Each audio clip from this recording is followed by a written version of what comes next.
Entonces, en ese contexto, me gustaría señalar unas pequeñas precisiones de metodología en cuanto a nuestras sesiones presenciales, ¿no? En video a través de este mecanismo virtual.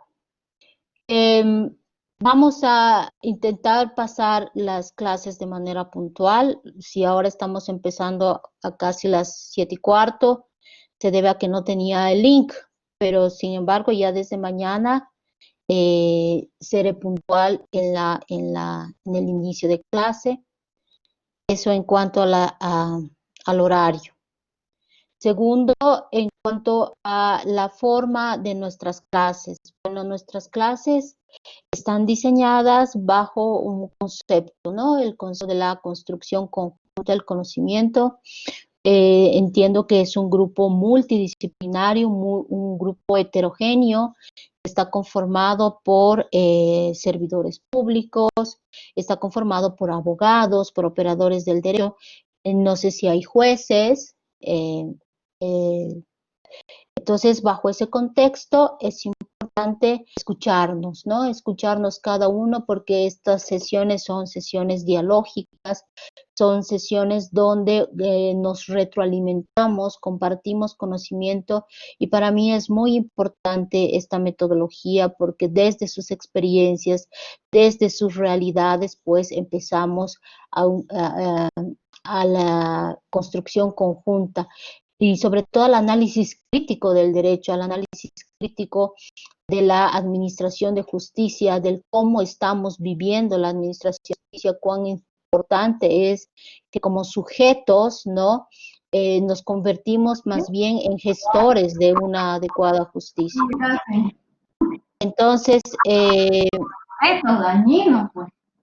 a raíz de esto también voy a pedir recomendar a que quienes estén ingresando a la sesión tengan el cuidado de apagar sus micrófonos, ¿no? Sus audios. Le pido a la persona que está con el audio activado, por favor, lo pueda silenciar. Creo que no tenemos ahorita asistencia de algún coordinador ni de una asistencia técnica, así es que yo no puedo silenciarlos a ustedes. Buenas noches, licenciada. Soy Verónica. Sí, doctora. Soy Verónica, encargada de la grabación. Le voy a asistir. Ya apagué el micrófono de la doctora. Yo voy a estar encargada, doctora. Muchas gracias.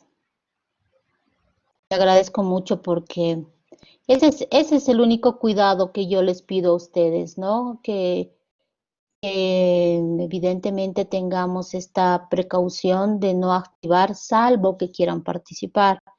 A eso iba mi introducción, mis comentarios. Como es una metodología de construcción conjunta, pues yo les voy a expresar mi invitación a que ustedes puedan participar en el momento que ustedes consideren conveniente, a efectos de que a efectos de expresar sus puntos de vista, sus interrogantes, sus cuestionamientos, a lo que vamos a ir avanzando, y fundamentalmente sus experiencias, ¿no? Que nos permiten retroalimentarnos, nos permiten construir en forma más crítica el derecho, como les decía. Entiendo que hay jueces, fiscales, reitero lo mismo, entonces abogados, y obviamente todos somos operadores del derecho, y es fundamental que empecemos a ver los problemas neurálgicos que tiene la administración de justicia, ¿no? Como sujetos partícipes de esto, pues sin duda tenemos el deber de expresar todas estas falencias y permitirnos, obviamente, de realizar una deconstrucción de este sistema. Entonces, bajo ese contexto, siéntanse nuevamente con la más absoluta libertad para expresar, y vamos a entrar en un proceso dialógico, y obviamente bajo una directriz, ¿no? La directriz temática, lo que estemos abordando. En la medida que, yo voy a ser muy amplia en ese sentido, pero en la medida que ya entremos en otro cauce, pues los reconduciré y además Tenemos una carga horaria, carga temática y la tenemos que cumplir. Ese es mi propósito, es mi objetivo, que completemos todo lo que está diseñado para estas sesiones. Con ese pequeño preámbulo, también les quiero pedir que siempre se vengan a las clases con su constitución y con cierta normativa que en algún momento les voy a pedir que me ayuden para alguna lectura, para algún análisis. Y también un cumplimiento, yo sé que todos son servidores públicos, todos trabajamos, no gozamos del privilegio, lamentablemente Bolivia no goza del privilegio de poder estudiar únicamente y dedicarse al estudio. Nuestros sistemas educativos universitarios no nos dan esa posibilidad. Entonces sé que cada uno está haciendo un sacrificio, lo he hecho yo, obviamente ustedes lo hacen, y implica eso un esfuerzo. Sin embargo, les voy a pedir que siempre tratemos de cumplir con las actividades que vayamos diseñando. Vamos a ver muchas sentencias y evidentemente, como es una clase de derecho jurisprudencial, pues les toca a ustedes profundizar el contenido temático de cada una de esas sentencias, volverlas a revisar si acaso ya las han leído o revisarlas, porque no vamos a entrar a profundidad de detalle en todas, cada una de ellas, forman parte del contenido temático en el que vamos a abordar en todas estas sesiones y obviamente es el material, ¿no? El material bibliográfico de todo nuestro módulo. No sé si hasta aquí tienen alguna pregunta en cuanto a la metodología, en cuanto a la evaluación, algo más. La evaluación obviamente está diseñada para un trabajo final que ustedes lo van a presentar en forma grupal. Entiendo que ustedes ya tienen grupos con... Sí, sí, van a ser recién a las 8.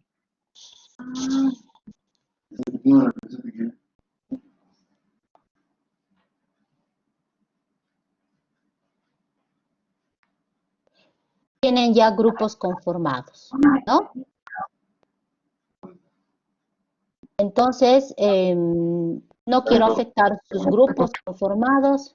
Bueno, voy a apagar, voy a dejar de hablar hasta que el audio quede silenciado de quien lo tiene habilitado, a no ser que quiera participar, comentar algo.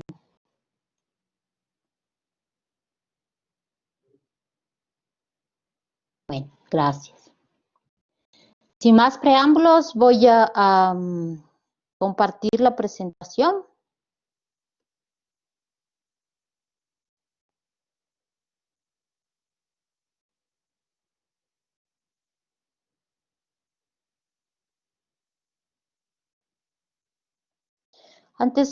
Mientras esperamos a que pueda yo compartir la presentación, no sé si alguien me puede comentar cuál es el anterior módulo que han llevado, por favor.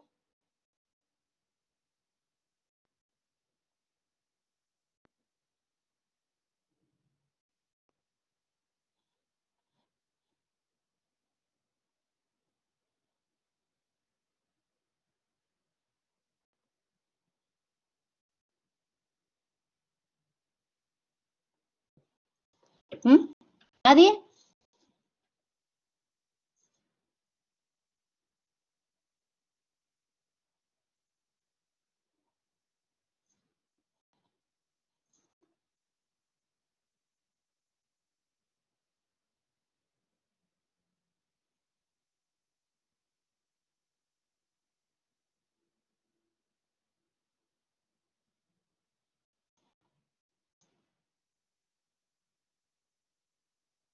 Mientras se va cargando, por favor les pediría si me pueden indicar qué módulo han llevado, un poco para que tenga yo las premisas, ¿no?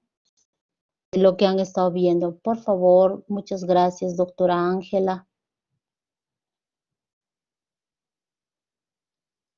La escuchamos. No la estamos escuchando, doctora. Por lo menos yo no la estoy escuchando. No sé si los demás la escuchan.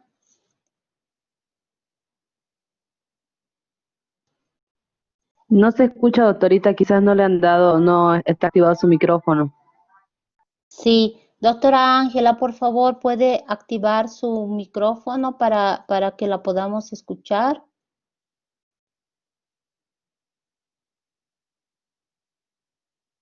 Bueno, cualquiera de ustedes, por favor, ¿cuál es el módulo que han llevado antes que este?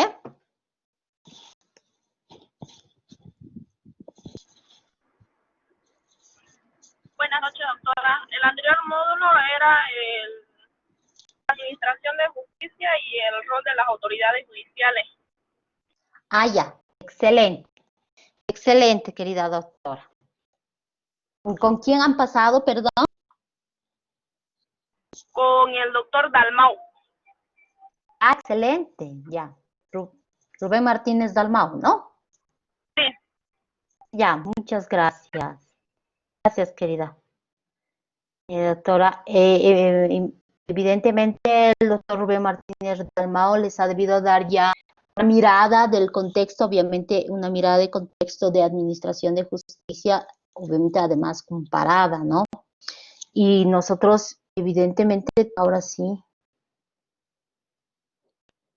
me van a decir, por favor, si ya se puede compartir mi presentación. Ya la ven, ¿no? Sí, se ve. Sí, doctora. Muchas gracias. Ya. Con esas pequeñas recomendaciones de que siempre se vengan con su constitución, de que vamos a empezar actuales y arrancar, y obviamente siempre con la invitación de participar con ustedes, escucharnos sobre todo. Entonces, les deseo que sea un módulo exitoso para cada uno de ustedes y obviamente para mí también, porque estoy segura que voy a nutrirme con todas sus experiencias. El módulo está vinculado al rol de las autoridades judiciales frente al derecho jurisprudencial. Evidentemente este módulo es esencial, es un módulo importantísimo porque ha habido varios quiebres de criterios, de paradigmas que obviamente ustedes ya los han ido viendo. Sin embargo, bajo esa misma lógica y esa misma corriente, el objetivo de este módulo es ir precisando y fundamentalmente fortaleciendo la experticia en cuanto al manejo de la jurisprudencia. Lamentablemente, no sé si ocurre en lo mismo en Santa Cruz, pero en otras ciudades se observa, por lo menos yo lo observo a nivel de las clases en la academia y fundamentalmente en el ejercicio, ¿no? En el ejercicio, en la justiciabilidad de los derechos fundamentales, un manejo arbitrario de los precedentes constitucionales sin ningún análisis técnico, y creo que este es uno de nuestros objetivos para que cada uno comprendamos con ustedes ciertas directrices de lo que es el derecho jurisprudencial. El derecho jurisprudencial es una ciencia, ¿no? Porque está vinculada al estudio de una fuente jurídica del derecho, que es la jurisprudencia. En el caso boliviano, la jurisprudencia constitucional tiene un carácter vinculante y obviamente a partir de toda esta construcción de paradigmas, pues evidentemente lo que se nos ha ido enseñando hasta el momento va a entrar en cierta crisis, ¿no? El preguntarse si todas las sentencias son vinculantes.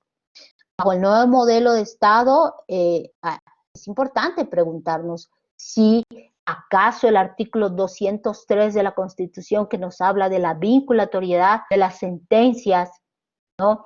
Implica que todas ellas per se, por sí mismas, sean vinculantes directamente, o es que hay que interpretar, ¿no? A partir de un modelo en el que está edificado nuestro sistema jurídico, que es un Estado constitucional del derecho, pues eso implica someter a toda fuente jurídica a un test de validación, ¿no? hablar del Estado constitucional de derecho tiene varias consecuencias jurídicas, varios efectos. Uno de ellos, sin duda, es el test de validez, ¿no? El test de validación. Y frente a esta lógica vamos a ver cómo en el contenido temático vamos a tener qué aspectos, qué vamos a analizar. La correcta técnica de aplicación e invocación del precedente en vigor en un constitucionalismo dialógico como el nuestro, ¿no? Entonces, para eso vamos evidentemente a desentrañar por qué estamos en un constitucionalismo dialógico y cómo este constitucionalismo dialógico va a ir modificando y fisurando ciertos pilares que se han construido bajo un concepto de derechos humanos, ¿no? Eso en cuanto a nuestro primer contenido. Nuestro segundo contenido evidentemente va a ser el manejo adecuado de la doctrina del estándar jurisprudencial más alto, que sin duda ustedes ya lo han manejado porque conozco que han estado con dos de las mejores docentes que tenemos en Bolivia y obviamente constitucionalistas como son María Elena Tart y Gabriela Sauma. Entonces, sin duda, este pequeño contenido que lo tenemos que analizar, evidentemente ya simplemente será un repaso, ¿no? Sí, es importante profundizar en alguna temática sobre análisis dinámico estático de la jurisprudencia y sobre todo sobre análisis hermenéutico de la jurisprudencia. Normalmente siempre nos hablan del análisis estático, análisis dinámico, pero no nos hablan del análisis hermenéutico de la jurisprudencia, ¿no? El análisis en el que nosotros tenemos que saber cuál voy a aplicar o cómo voy a interpretar el precedente. Pues si interpreto la ley, pues también estoy obligada a interpretar la jurisprudencia, ¿no? A encontrar y desentrañar ese sentido. Eso como otro punto de la temática. La técnica del overruling también, una técnica del overruling, que este es un lindo tema, por si acaso, tanto lo que es doctrina de estándar jurisprudencial como técnica del overruling, y obviamente todas estas temáticas forman parte de tesis de maestría, ¿no? Cada una de estas temáticas. No hay nada acabado en nuestro sistema jurídico y con mayor razón a partir de la nueva Constitución. Todo ha sufrido un proceso de revolución en nuestros sistemas jurídicos. También vamos a hablar para esta semana la diferencia entre lo que es precedente en vigor, razón jurídica. Al parecer serían temáticas, bueno, vamos al parecer entender, estamos volviendo a la universidad. Ustedes me van a decir si hay necesidad de volver a la universidad a desentrañar ciertos conceptos, ¿no? Porque en la técnica del precedente a veces vemos cómo hay este manejo distorsionado de lo que es precedente vinculante, de lo que es vinculatoriedad y obligatoriedad, y fundamentalmente en las salas constitucionales vemos a diario cómo hay una grosera desvinculación al precedente. Y esto genera, pues, hacer mención a lo que se llama la doctrina del derecho jurisprudencial, ¿no? Todo ese conjunto no solo de pensamiento teórico respecto al precedente, preguntarnos si en el caso boliviano, para que una sentencia constitucional, mejor dicho, para que exista precedente vinculante, es necesario que existan varias sentencias, o si quieren, reformulo la pregunta, ¿cuántas sentencias hacen o tienen que existir para que exista precedente? ¿No? Ese es un razonamiento que nos tendríamos que preguntar en el caso boliviano. A ver, a mí me gustaría pongamos, por ejemplo, en interrogante este aspecto. Si en el caso boliviano es necesario hablar de una frecuencia de aplicación de las sentencias para que se constituyan precedentes. ¿Cuántas sentencias se necesitan para que podamos hablar de precedente vinculante?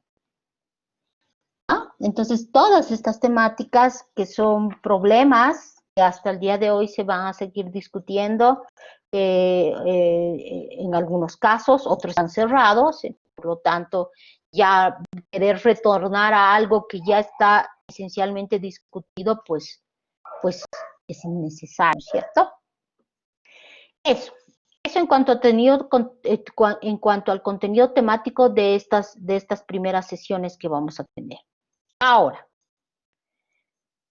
entrando a materia, les había dicho que no podemos partir de un análisis del derecho jurisprudencial, sino ubicamos primero de dónde nace esta fuente del derecho. En el caso boliviano, la fuente jurídica que se une, que se complementa a la ley, pues evidentemente la jurisprudencia. Ya no estamos en el Estado legislado, ¿no? Hemos trascendido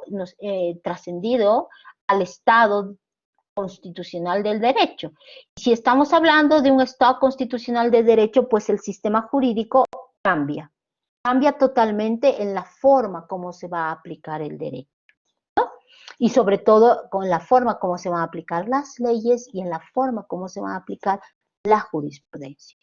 Entonces, en un Estado constitucional de derecho nosotros tenemos varios elementos por los cuales se puede establecer su estudio, ¿no? En un Estado constitucional de derecho podemos abordar, por ejemplo, el sistema de interpretación y argumentación jurídica en nuestro modelo.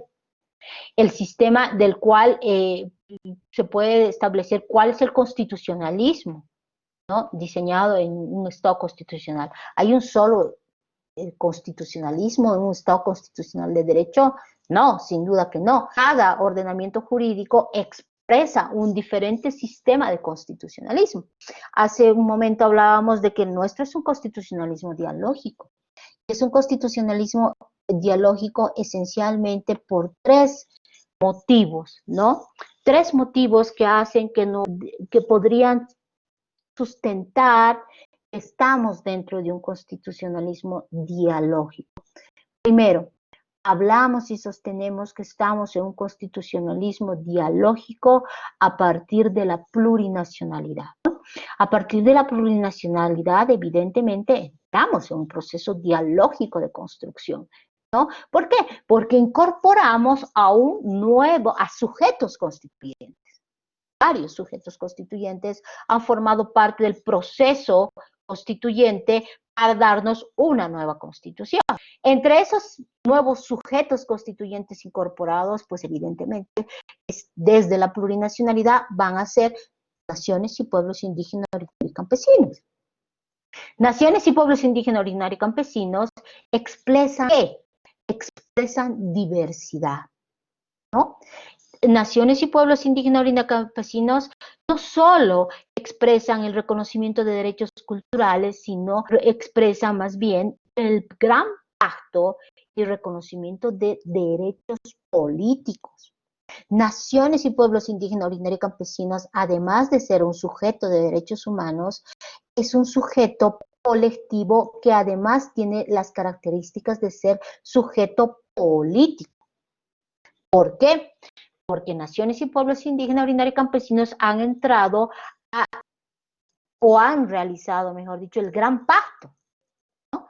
El pacto del Estado plurinacional de derecho. Este pacto del Estado plurinacional de derecho implica una construcción conjunta ¿con quién? Con estos nuevos sujetos, ¿sí? Naciones y pueblos indígenas, originarios y campesinos que expresan diversidad, expresan formas de organización diferentes, que forman modos de pensar diferentes, que expresan sentires diferentes, entran en el proceso dialógico, ¿no? Dialógico de saberes, dialógico en el sentido de formas de vida que van a encontrarse para, obviamente, una nueva construcción, la construcción de algo que es por devenir, ¿no? El Estado plurinacional de derecho es un Estado en proceso de construcción.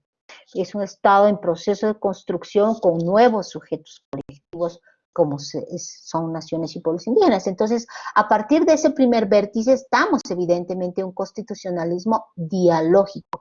Vamos a conversar, vamos a encontrarnos en la epísteme, en las epístemes, vamos a descolonizarnos. Entonces, todo eso genera procesos, escenarios de diálogo, con una particularidad muy importante, la particularidad de ser escenarios dialógicos en condiciones de horizontalidad. Ya no hay el criterio de verticalidad, donde una cultura dominante se cree superior, ¿no?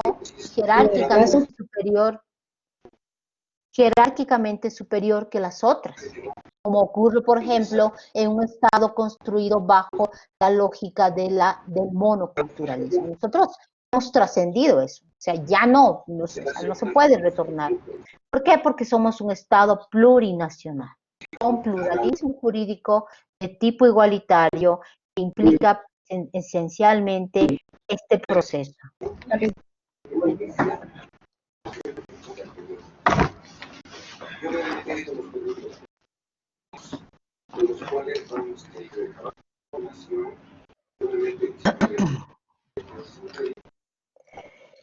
Entonces, en este escenario, bueno, voy a pedir nuevo a nuestro moderador o a la persona que nos estaba asistiendo, Verónica, por favor, no sé si nos puede ayudar con silenciar el audio.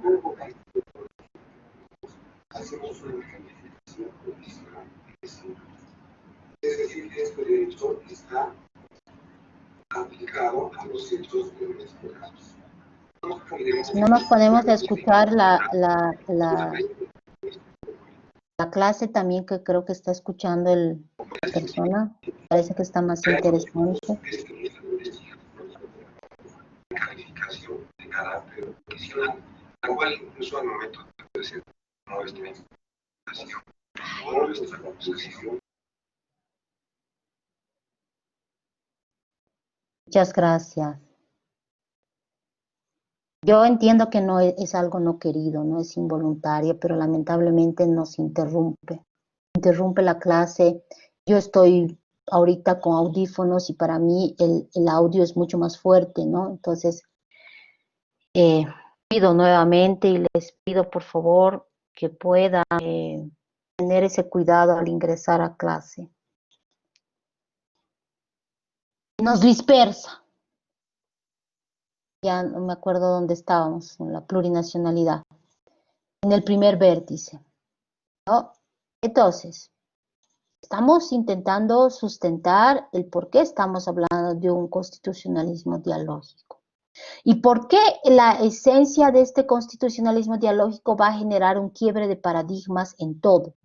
Si estamos hablando de un constitucionalismo dialógico, pues esta lógica de la plurinacionalidad va a generar un cambio, un proceso de deconstrucción y fundamentalmente de descolonización de saberes. ¿Sí? Hemos entrado con la Constitución boliviana una lógica de señalar que naciones y pueblos indígenas expresan, evidentemente, como alguien diría, la otredad, pero esta otredad implica un compartir, ¿no? Un compartir y no solo un lenguaje discursivo, sino fundamentalmente un lenguaje interpelante. Pueblos indígenas interpelan en los saberes construidos hasta hoy en día, interpelan las formas de ver el mundo, pues también son otras formas.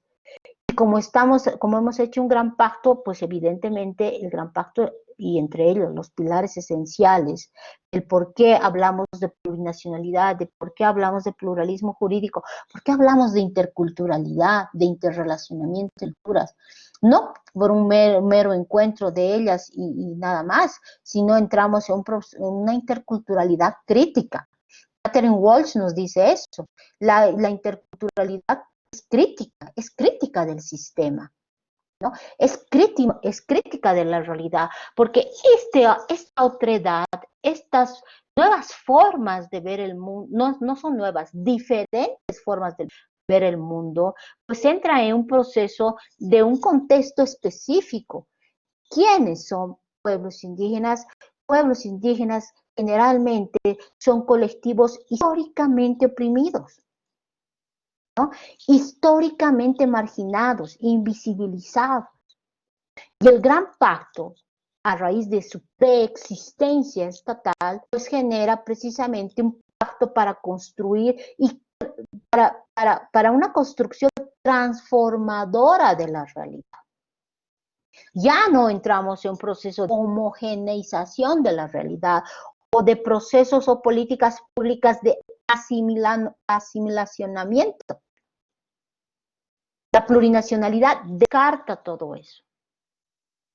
Y esta plurinacionalidad pues se expresa evidentemente intra y extrasistémica. ¿Por qué? Porque la plurinacionalidad se funda en un derecho esencial, la libre determinación de pueblos indígenas. Y esta libre determinación pues es dual, ¿no?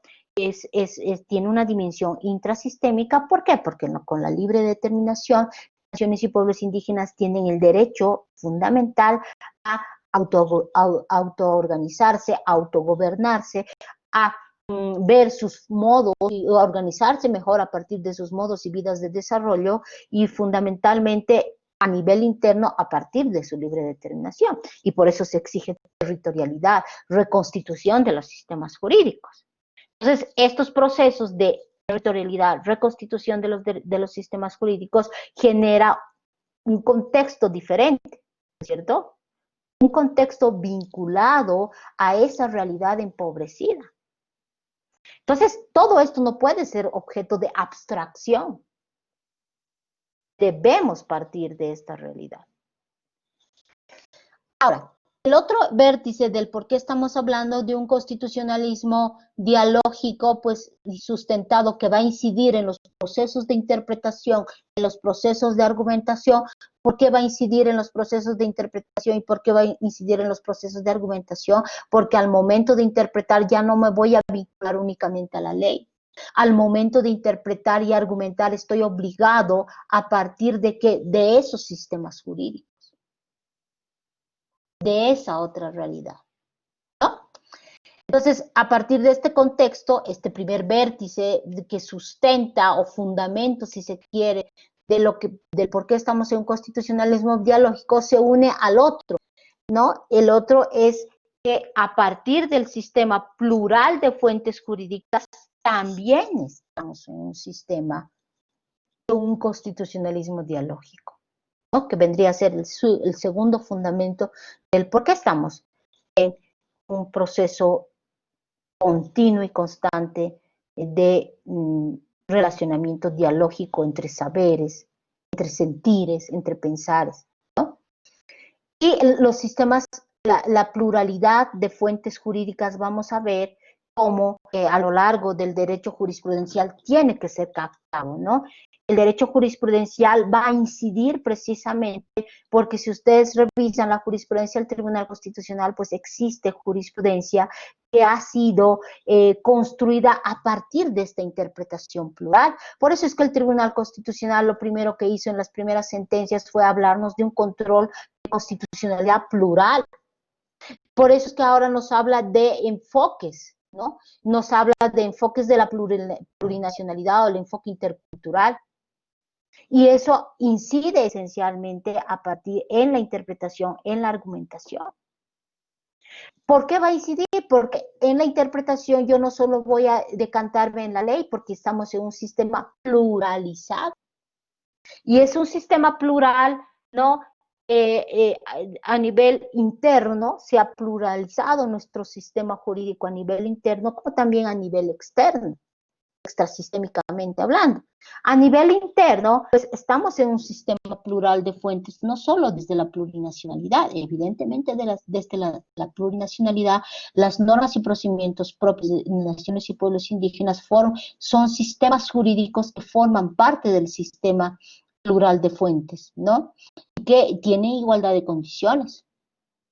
Normas y procedimientos propios tienen esa característica de estar a la par, en igualdad de condiciones de lo que dice la ley, porque estamos dentro de un sistema, de un pluralismo jurídico de tipo igualitario, no subordinado. Un pluralismo de tipo subordinado, como ocurría con la anterior Constitución, eso se entiende. En la anterior Constitución, las normas y procedimientos propios de pueblos indígenas eran considerados como soluciones alternativas, válidas en tanto y cuanto no sean contrarias a la ley. En cambio, en un sistema como en el nuestro, cimentado en la plurinacionalidad, evidentemente normas y procedimientos propios tienen igualdad de condiciones que inclusive pueden aplicarse el día de mañana extra ley, ¿no? Y vamos a ver cómo hay sentencias que han dicho esto, lo que les estoy comentando ahora. Entonces, bajo los sistemas plurales, las fuentes jurídicas plurales, también entramos en un proceso dialógico. ¿Por qué? Porque vamos a entrar en escenarios de interlegalidad, de conflictos, ¿no? Entre normas y procedimientos propios, entre lo que dice la ley y lo que dice el ejercicio de los sistemas jurídicos de naciones y pueblos indígenas. Pero aquí hay que tener un componente. Hablamos del sistema plural de fuentes no solo porque desde la plurinacionalidad, desde el Estado con autonomías, pues también estamos en un sistema plural de fuentes. Claro que sí. ¿Por qué? Porque en el Estado con autonomías, pues los diferentes niveles de gobierno, entre ellos los gobiernos autónomos departamentales, los gobiernos municipales y las AYOC, las autonomías indígenas originarias campesinas, tienen la facultad de producción legislativa. Evidentemente, cuando en el contexto de sus competencias exclusivas. Entonces, ambos niveles de gobierno, las ETAs, si se quiere, tienen facultad legislativa. Y, por lo tanto, en el Estado legislado, que estaba basado en un monopolio de un único sistema que venía del nivel central de producción legislativa, pues lo que ocurre es descentrarse, se descentra. Y la capacidad legislativa se pluraliza, ¿no? Y ahí vamos a entrar, y lo estamos haciendo en procesos dialógicos de interlegalidad. ¿Incide o no incide en la interpretación y la argumentación? Claro que sí. ¿Incide o no incide en las fuentes jurídicas del derecho, entre ellas la jurisprudencia? Claro que sí. En la interpretación, porque a partir del nuevo modelo de Estado con autonomías, pues yo tendré que regirme bajo ¿cómo voy a solucionar conflictos de interlegalidad? La ley dice una cosa, la ley del nivel central dice una cosa y una ley departamental dice otra, ¿no? Entonces, aquí, ¿cómo resuelvo? ¿Cómo resuelvo un problema de relevancia en este contexto de antinomia jurídica? ¿Cómo resuelvo un problema de antinomia o de colisión normativa entre una ley normativa, una ley que proviene del nivel central y una ley que proviene del nivel departamental? A ver, me gustaría que entremos en un proceso dialógico para que no tenga el monopolio del micrófono. Me gustaría que entremos a ver este aspecto. ¿Cómo se resuelve? Esto para sustentar el por qué estamos en constitucionalismo dialógico, que hace una revolución del sistema de fuentes, una revolución de la interpretación y una revolución en la argumentación. ¿Cómo solucionaríamos un problema de interlegalidad en leyes normativas? ¿Cómo está diseñado la solución o el conflicto? Sí, me gustaría escucharlos a ustedes. Si alguien quiere participar. Entiende la pregunta, ¿no?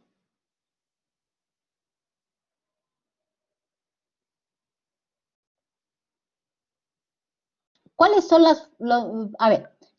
las tradicionales formas de solucionar conflictos? Gracias, querido doctor, lo escuchamos. Buenas noches, doctorita. En relación a la pregunta, cómo resolver un conflicto de una ley nacional y una ley, digamos, departamental, Sí. creo que habría que aplicar el criterio de competencia primero, ¿no? Porque el nivel nacional tiene competencias para dictar leyes en ciertas materias y las autonomías también, ¿no? Creo que primero sería eso. Excelente, querido doctor. No sé si alguien más quiere complementar o precisar de manera o expresar otro criterio antes de que partamos del comentario que señala su compañero. Mire, su compañero tiene razón. En un sistema como el nuestro, que es además pluralizado de fuentes jurídicas, pues tiene que haber una solución, ¿no? Porque esto no puede quedar a criterio del juzgador o del intérprete. Entonces, sí, es obviamente la Constitución la que tiene que solucionar este problema, porque primero nos dice que a nivel autonómico hay igualdad jurídica. El nivel central no vale, las leyes que emite el nivel central no valen más que las leyes que emite el nivel, los niveles de gobierno, los subnacionales, ¿no? Entonces, primero, en un estado simple, en un estado que no tiene, no es un estado compuesto como el nuestro, pues la solución o el conflicto entre normas o colisión de normas se soluciona, ustedes saben, bajo 4 criterios, ¿no? Primero, el criterio de jerarquía. Si yo tengo una norma de la Constitución que dice una cosa y la otra es de la ley, pues el principio de jerarquía. ¿Qué más? ¿Cuál otro criterio? El criterio de la especialidad. Norma especial deroga a norma general. Tercer criterio, el criterio de la temporalidad. Norma posterior deroga norma anterior y el cuarto criterio es el competencial. Pero en un estado legislado y obviamente no en un estado compuesto, las tradicionales formas de aplicación en la solución de conflictos de interlegalidad es esencialmente los 3. Pero en un estado compuesto, nuestra Constitución en el 410 nos establece, como su compañero señala, 2 formas, ¿no?, de aplicación. El Estado con autonomía se rige bajo 2 principios esenciales, el principio de jerarquía normativa y el principio competencial. ¿Cuándo se aplica entonces bajo la pregunta? ¿Cómo se aplica el principio de jerarquía? El principio de jerarquía se aplica cuando yo estoy frente a la Constitución y la ley. Puede ser ley del nivel central, puede ser ley departamental o ley municipal o una norma o procedimiento emergente de una yo. Si hay eso, si hay ese choque, la forma de solución evidentemente siempre va a ser la jerarquía. Pero yo les he planteado el otro, que es choque entre leyes provenientes de diferentes niveles de gobierno. Como su compañero señala, ahí no se aplica el principio de jerarquía. Lo que se aplica es el principio competencial. Y lo que tenemos que hacer es para ver qué norma se aplica, es sencillo. Establecer quién tiene la competencia a partir de la distribución competencial para legislar. Entonces ahí tendré que irme a la distribución competencial que está establecida en la Constitución, la distribución primaria.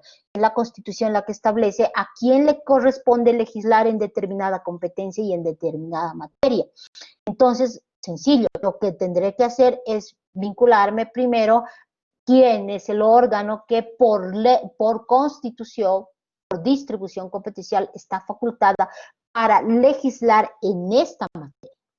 En materia de salud, en materia de educación, ¿los niveles subnacionales tienen competencia para legislar? No, no la tienen. ¿Por qué? Porque lo que tienen es una competencia concurrente. Y en una competencia concurrente, quien tiene competencia para legislar es el nivel central. Y lo que hacen los subniveles o los otros niveles de gobierno, lo que hacen es ejecutar y reglamentar. Entonces ahí ya. Esa es la forma de solución. Pues vean cómo nuestro sistema Es un sistema pluralizado de fuentes, no solo desde la plurinacionalidad, sino que también es un sistema pluralizado de fuentes desde del Estado con autonomías. Eso a nivel interno. Pero a nivel extrasistémico, pues ustedes saben que el proceso de internalización de los derechos humanos a los ordenamientos jurídicos ha generado un escenario de pluralización de las fuentes jurídicas. La Constitución, a partir de la doctrina del bloque de constitucionalidad, lo que hace que es expandir el sistema jurídico, ¿cierto? Entonces, ¿expande qué? Pero expande la Constitución, el contenido normativo de la Constitución bajo la figura de bloque de constitucionalidad. ¿Esto va a incidir en el sistema de interpretación y argumentación jurídica en nuestro modelo? Absolutamente sí. Ya no podemos partir únicamente desde el Estado legislado. A partir de un Estado constitucional como el nuestro, evidentemente existe una nueva relación entre el juez y la ley. Existe una nueva relación entre la Constitución y la ley y los diferentes sistemas jurídicos. Y no solo entre la Constitución, porque ahora hablamos de Constitución y bloque de constitucionalidad. Es la base principista, el cimiento de todo nuestro sistema jurídico, donde la ley, las otras fuentes del derecho deben decantar, deben entrar en un escenario de correspondencia con la Constitución y la ley. Entonces, aquí la diapositiva precisamente diseña este aspecto, ¿no? Una nueva relación entre juez y ley implica en un Estado constitucional de derecho que su relación es crítica. Ya no es una ley, el juez, por ejemplo, ya no tiene una actuación pasiva con la ley, sino más bien su relacionamiento es crítico, es valorativo, ¿no? Al aplicar la ley, el juez está obligado a realizar el test de validez formal y material. Son dos test de validez formal y material. El test de validez formal implica que la ley es válida para el positivismo jurídico, que ustedes ya lo han visto. No voy a entrar en todo este proceso, sino recordar de que las bases del positivismo jurídico emergen evidentemente bajo un concepto de Estado legislado, donde la única fuente válida es la ley. Entonces, en un Estado constitucional esto se quiebra, porque en un Estado constitucional la ley no es la única fuente jurídica del derecho, sino que más bien la ley se debe y obedece a una fuente mucho más grande, que viene a ser la Constitución. Entonces, el juez ya no es un simple interlocutor o un simple aplicador de esa ley, sino que el juez, a partir de esta validez formal, para el juez no le es suficiente o no le tiene que ser suficiente, por eso es validez formal y material, no le tiene que ser suficiente que el producto legislativo, la ley, haya nacido del órgano encargado para emitirla. Para el positivismo jurídico eso es suficiente. Es suficiente que nazca del órgano encargado para emitirla, es la Asamblea, y por lo tanto la ley es válida, jurídica y directamente aplicable y obligatoria. En cambio, en un Estado constitucional de derecho, esa ley además debe estar sometida a ese test de validez formal, que nazca del órgano encargado de emitirla, pero también a un test de validez material. ¿Sí? El test de validez material implicará que el juez está obligado a someterla a un test de correspondencia si esa ley es coherente con la base epistemológica, con la base o el sistema de derechos, el sistema de principios, el sistema de valores, ¿no? Y de ahí, ¿por qué es importante todos estos conceptos de plurinacionalidad? Porque son base axiológica, es base principista. ¿Y por qué la ley tiene que guardar correspondencia con toda esta base principista axiológica? De ahí porque la relación del juez es crítica. Y no solo de la ley, y ahí viene el engarce, o sea, ahí viene, mejor dicho, nuestra materia, la jurisprudencia. ¿Será suficiente de que la jurisprudencia nazca del órgano encargado para emitirla para que sea directamente ejecutable o directamente vinculante? ¿O es que acaso también esa jurisprudencia la debe meter a un test de validez?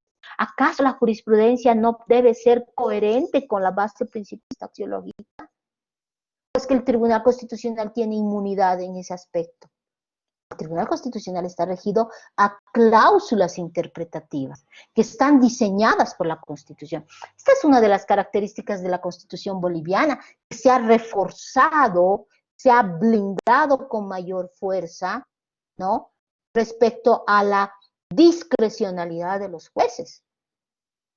Sabemos muy bien que la gran crítica del positivismo jurídico o el pospositivismo es precisamente los escenarios grandes de discrecionalidad, donde el juez, con la facultad crítica que tiene, con la facultad interpretativa que tiene, de manera abierta, puede generar espacios de discrecionalidad y arbitrariedad. Evidentemente sí, no estamos exentos. Ese más bien es uno de los puntos neurálgicos de un constitucionalismo contemporáneo, cuando el juez se desmarca, cuando el juez no cumple su rol. Porque cuando el legislador no cumple su rol de ser el evocador de la representatividad y de ser conducente con la voluntad popular, pues evidentemente el legislador va a ser controlado. Pero lo mismo pasa con todos los órganos de gobierno. Todos los órganos están sometidos a un control de constitucionalidad. Nuestro sistema está diseñado de esa manera. Y el control de constitucionalidad obviamente está bajo un tribunal. Pero este tribunal constitucional pues no es un omnipotente ni un omnisciente al estilo del mito del legislador, sino que es un legislador, es un controlador de la constitucionalidad a partir de directrices interpretativas. Hay cláusulas interpretativas que ustedes las han ido estudiando a lo largo de todos estos módulos. Las cláusulas interpretativas establecidas en el artículo 13, en el artículo 14, en el artículo 256, 410, 196, están establecidos como cláusulas, como los barómetros sobre los cuales se va a hacer el test de razonabilidad de una decisión judicial. Pues de esta manera, lo que diga el Tribunal Constitucional evidentemente también está sometido a un test de validez. Nuestro sistema está diseñado de esa manera. Ahora, y obviamente la jurisprudencia no es inmune a este control, a este test de validación. Entonces la nueva relación que tiene el juez con la ley, y además esa relación crítica y valorativa, evidentemente está condicionada, y por eso es que les decíamos al inicio de clase que todo se revoluciona e incide obviamente en las herramientas que tenemos que emplear en la interpretación, en la argumentación. El juez es crítico, ¿no? Y el juez es crítico del derecho, es crítico de la ley, pero además está sujeto ¿qué? No a su voluntad ni su arbitrariedad. No puede decir, no, es que esta ley no me gusta, o sea, tampoco. Ese carácter crítico que tiene el juez, pues lo tiene que sustentar argumentativamente. Y su soporte evidentemente no va a ser lo que él piensa. Su soporte es evidentemente la base axiológica del sistema jurídico en el que se asienta el Estado boliviano. Y ese soporte está regido por directrices de interpretación. Cuando no lo hace, se desmarca y en vez de respetar el principio de progresividad de los derechos humanos, pues es una sentencia arbitraria. Ustedes saben que nuestra última sentencia vinculada a lo que es el contenido esencial del derecho a la motivación, ¿no? Ya no es simplemente forma parte del contenido esencial el que nos expongan razones. Eso no es suficiente. Y esto lo ha dicho la última sentencia que tenemos en materia de fundamentación, es la 2221/2012. ¿Qué nos ha dicho el Tribunal Constitucional como precedente vinculante? ¿No? Que un juez o un fiscal que tienen la facultad de emitir resoluciones y definir, un juez o un fiscal está obligado a motivar y fundamentar sus resoluciones. Pero ¿cómo validamos esa fundamentación y esa motivación de sus resoluciones? A través de un test. Y en ese test pues vamos a validar, vamos a ver si es coherente con el sistema, no solo con el escrutinio de ver si tiene razones. Toda sentencia puede tener razones. Hasta antes de la 2221 quebrado 2012, sí, 2012. Hasta antes de esta sentencia, que es muy importante, quienes no la han leído, por favor les pido que la lean, forma parte del material bibliográfico. Hasta antes de esta sentencia, la justicia constitucional en el proceso de control de constitucionalidad decía era suficiente y formaba del contenido esencial del derecho a la motivación el derecho a tener a que se expongan las razones de la decisión. ¿Sí? Ese era el contenido. Un mínimo deber de autoridades judiciales, autoridades fiscales, de motivar y fundamentar sus decisiones, por lo mismo, exponer las razones que fundamentan su decisión. Pero con la 2221 quebró 2012 se quiebra esto y se exige más y se dice no son suficientes razones. Porque yo por argumentos o cualquiera de ustedes puede exponer cualquier argumento. Entonces ahí en la 2221 quebrado 2012 el Tribunal Constitucional nos dice que no es suficiente razones, sino buenas razones. Y son buenas razones aquellas que son coherentes con el sistema, aquellas que son respetuosas con los derechos fundamentales, con los principios, con los valores. Hasta aquí no les estoy diciendo nada nuevo. Sin embargo, de lo que hayan podido escuchar. Sin embargo, es importante tener en cuenta estas premisas porque estas premisas son las que van a incidir en la forma como vamos a aplicar el derecho jurisprudencial, cómo vamos a entender qué sentencia es vinculante. Y de ahí por qué quienes ya manejan toda esta lógica de la doctrina del estándar jurisprudencial más alto, ya se entiende por qué tenemos que hablar de estándar más alto, ¿no? Entonces, vean cómo esta relación crítica, esta condición que tiene y valorativa que tiene el juez al aplicar las leyes, porque solo puede aplicar leyes que pasen el test de validez formal, entonces está condicionada a la argumentación jurídica, con suficiente justificación interna, con suficiente justificación externa, ¿no? Entiendo que ustedes se han llevado todo esto y evidentemente aquí esto encuadra, ¿no?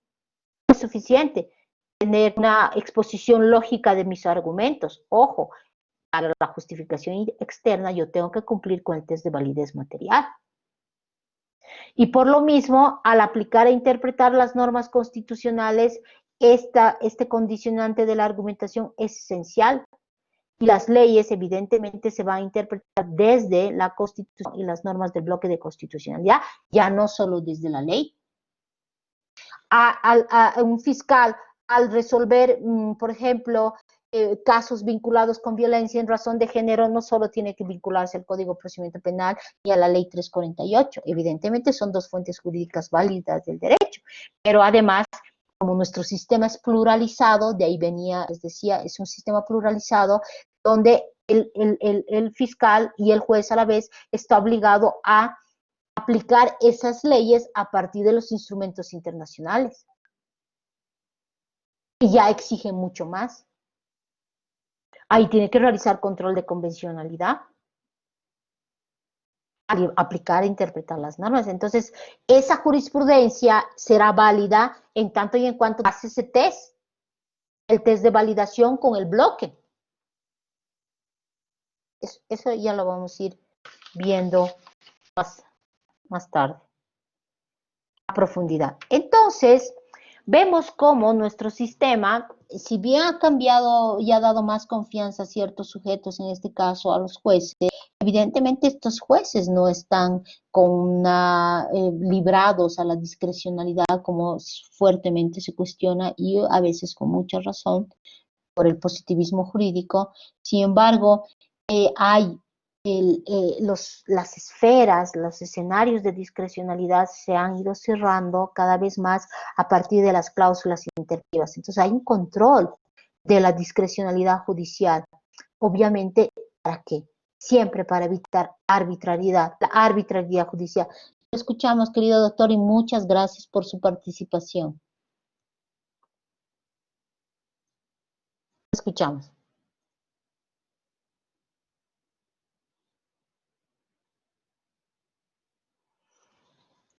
La verdad es que yo no lo estoy escuchando, no sé si los demás lo están escuchando.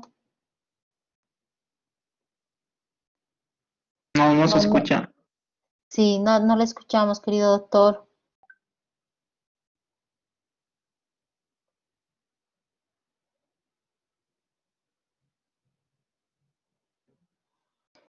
Tal vez si puede poner, escribir su intervención, tal vez tiene algún interrogante, querido doctor. Lo podemos ver también por el chat, puedo controlar eso, ¿sí?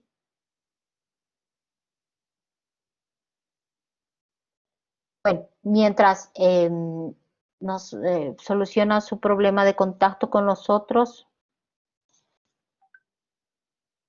¿El mío está bajito? ¿Me escuchan bien, no ves? Dice la doctora Coralí que está bajo mi volumen. ¿Qué dicen ustedes? ¿Está bajo el audio que tengo?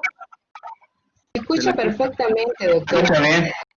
Está bien, ¿no ve? Sí, sí, doctora, tal vez el suyo, porque no ve esta parte del volumen, querida doctora. Pero más bien gracias por comentarnos esta situación. Gracias, doctora. Entonces, antes de irnos al descanso, me gustaría tocar este otro aspecto. A ver, hemos dicho todo esto, ¿no? Lo anterior. Implica una revolución en el sistema plural de fuentes y además esto implica un cambio de criterio en la interpretación, en la argumentación, porque nuestro proceso es dialógico, ¿no? Y un elemento más que nos importaba y nos estaba faltando, que es el tercer fundamento o la tercera idea rectora del por qué hablamos de un constitucionalismo dialógico, pues sostenemos y hablamos de un constitucionalismo dialógico a partir de los intérpretes plurales. Sí, hay intérpretes plurales. Nuestro diseño constitucional nos habla de intérpretes plurales. En el caso boliviano, a nivel interno, pues estamos conformados pluralmente y obviamente de ahí porque se entiende que el Tribunal Constitucional tiene que tener una conformación plural. Pero el carácter de intérpretes plurales no solo es desde la plurinacionalidad, sino también porque los intérpretes plurales vienen, por ejemplo, desde el bloque de constitucionalidad, quienes son encargados de la supervisión, del control y aplicación de los instrumentos internacionales, tanto del sistema universal como del sistema interamericano, son intérpretes, y son intérpretes de este bloque de constitucionalidad. Y entramos en un proceso dialógico a partir del control de convencionalidad, ¿no? Es un escenario dialógico entre los intérpretes.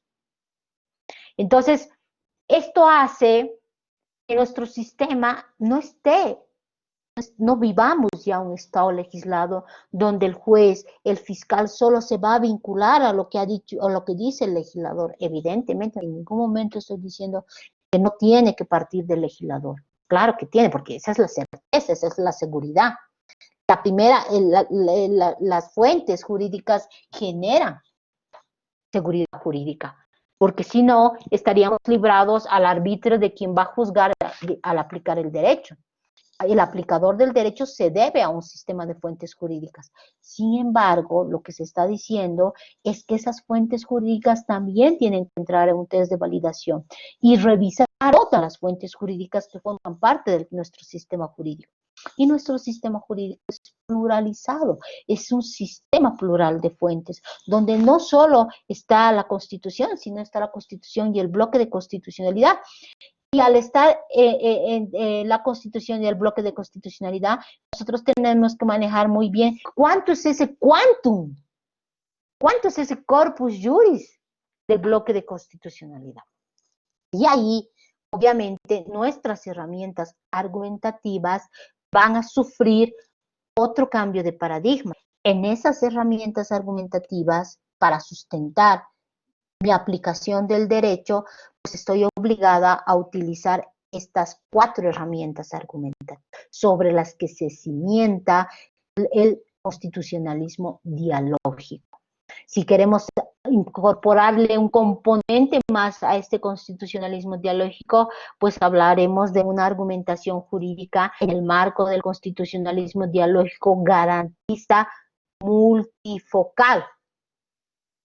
Ya no estamos en un constitucionalismo garantista unifocal, que solo ve a una de las partes o al único sujeto interviniente a partir de una lógica de modelo de ser humano.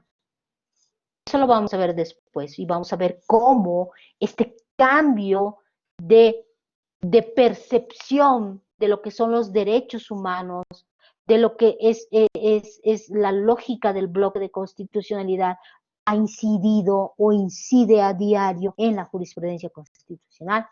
Entonces, nuestra argumentación se va a valer de 4 herramientas jurídicas válidas y exigibles para hablar de buenas razones al momento de sustentar una decisión, sea judicial, sea fiscal o administrativa, ¿no? La administración también. Y obviamente eso, la construcción del bloque de constitucionalidad, el control de convencionalidad, la doctrina del estándar jurisprudencial más alto, evidentemente el enfoque diferencial. Yo sé que ustedes ya han visto este aspecto en otros módulos, sin embargo, sí quiero un poquito darme aquí porque es fundamental. Es fundamental que todos entremos, es un grupo heterogéneo y evidentemente es un grupo que maneja, percibe la magnitud del bloque de constitucionalidad, del control de convencionalidad y de la doctrina del estándar jurisprudencial más alto y sobre todo el enfoque diferencial, son sujetos, no solo son sujetos que van a percibir estos efectos, sino que se convierten en sujetos de cambio. En la medida que yo como abogado asistente, o que mejor dicho, como abogado, abogado libre, aplique estas herramientas, pues mi lógica discursiva, mi argumentación jurídica incide. Eso es lo que pasó pues en la jurisdicción constitucional de la época de los 10 años. Hasta antes de la jurisdicción constitucional de los 10 años, quienes obviamente son contemporáneos conmigo, se van a acordar que en ningún momento en la argumentación había pues debido proceso, artículo 7 de la Constitución, no se hablaba eso, la lógica discursiva, los argumentos que se plasmaban en una demanda, que se sostenían y fundamentaban en una resolución judicial, estaban basadas enteramente en la ley. Estoy diciendo hasta antes de la jurisdicción de 1999. A mí me enseñaron, por ejemplo, que la jurisprudencia no era fuente del derecho. Me enseñaron que era fuente secundaria. Yo provengo de esas épocas donde nos decían eso. A ustedes ya no, evidentemente. Ustedes ya les han dicho que la jurisprudencia es fuente jurídica, etc. Pero a nosotros no. ¿Por qué? Porque la argumentación estaba basada bajo el Estado legislado, donde la ley era la única fuente del derecho. Hoy en día ya no.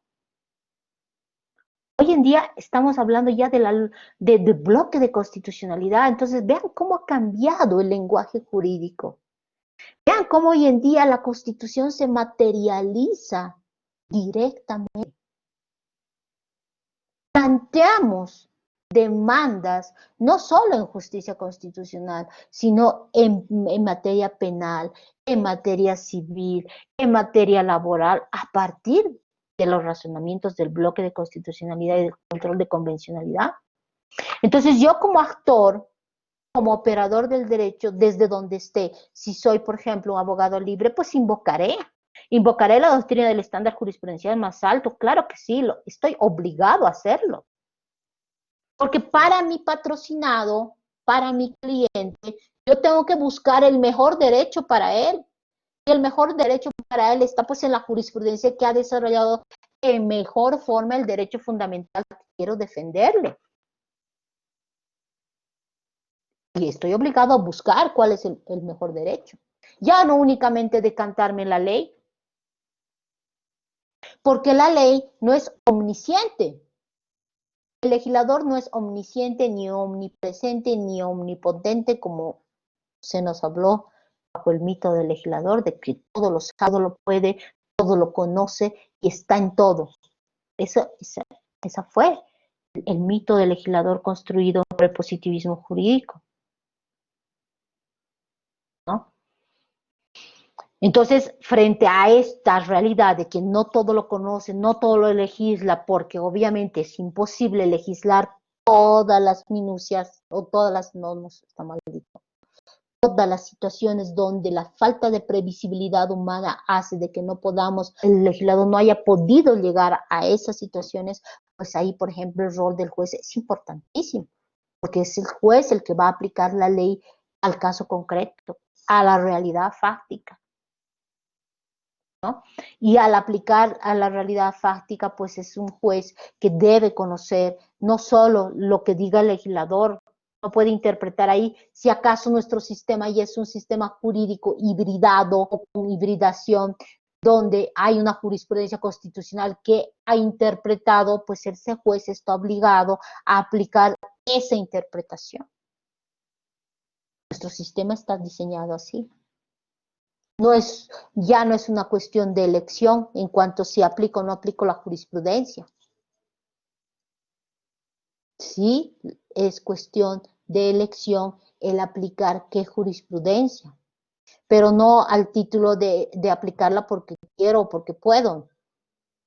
Aplica eligiendo la que es la correcta, el precedente en vigor.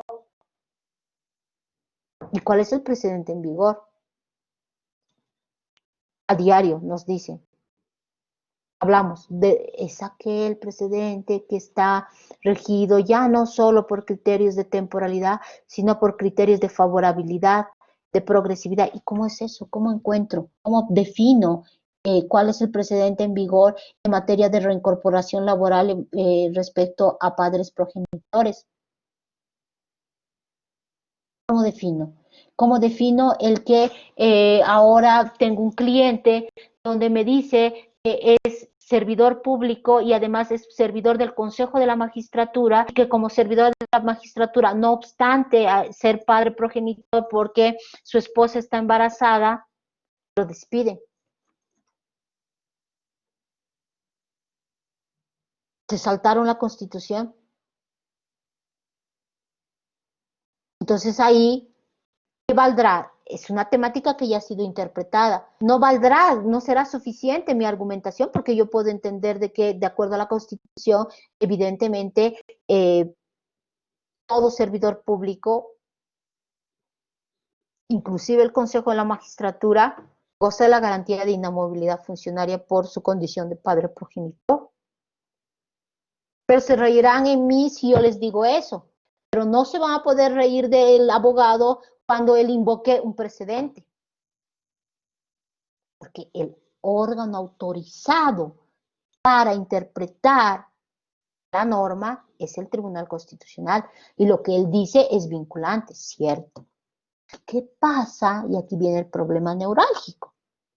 ¿Qué pasa cuando frente a esta problemática de estabilidad laboral de padre progenitor tengo dos razonamientos absolutamente contrarios? Una sentencia que dice que, de acuerdo a una lectura de la Constitución, artículo 48, 6 de la Constitución, gozan de estabilidad laboral todo servidor. Y tengo otra que dice, expresa razonamientos y dice, no, no es toda. Ojo, cuando se trata del Consejo de la Magistratura, no gozan de todos de estabilidad laboral, porque dicen que el Consejo de la Magistratura está en proceso de transición, y que al estar en proceso de transición, evidentemente ellos no están gozando de esa estabilidad laboral. O sea, estamos hablando de un proceso de transición que dura 10 años. Podemos hablar de un proceso de transición, de estabilidad, de institucionalidad que dure 10 años. Eso es coherente con la base principista axiológica. Entonces ahí Tengo dos jurisprudencias contradictorias. ¿Y qué nos ha dicho el propio Tribunal Constitucional, el propio órgano legitimado para decir cómo soluciono un problema entre dos jurisprudencias contradictorias? ¿Cuál es el que me vincula? ¿Cuál es el ente en vigor? ¿No? Entonces, no sé si les parece, nos ponemos un descansito, son las 8:30, tendríamos un descanso, ¿les parece? Hasta las 9 menos cuarto, y a las 9 menos cuarto volveríamos a nuestra clase. Sí, perfecto, doctora. A usted, a ustedes, muchas gracias. Entonces, de 15 minutitos nos vemos, ¿ya?